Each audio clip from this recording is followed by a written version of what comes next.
Une première depuis 1994. Tours a accueilli aujourd'hui une course des serveuses et garçons de café.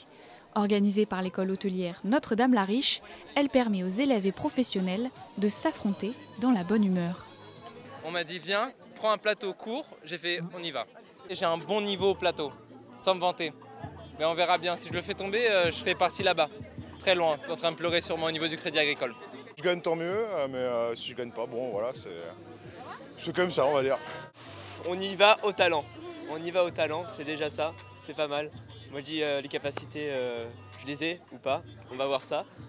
Pour pouvoir gagner la course, il fallait quand même respecter quelques règles.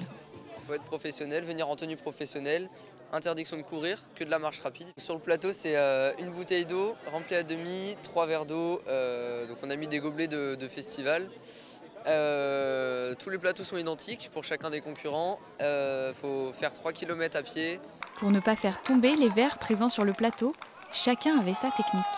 Alors la technique pour le plateau, c'est d'être un petit peu souple sur le poignet, pas avoir la main à plat dessous, de répartir le poids le plus long plutôt vers soi et le plus léger à l'extérieur.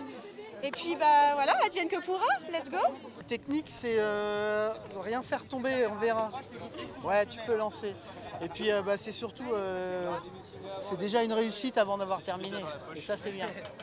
Cette initiative est aussi l'occasion de mettre en valeur le métier de serveur, trop peu reconnu d'après eux.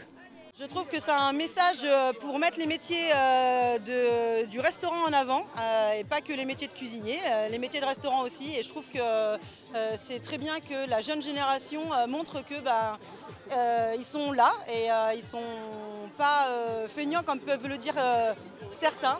En tout, 60 participants s'étaient inscrits à cette première édition que l'école aimerait bien organiser à nouveau dans les années qui viennent.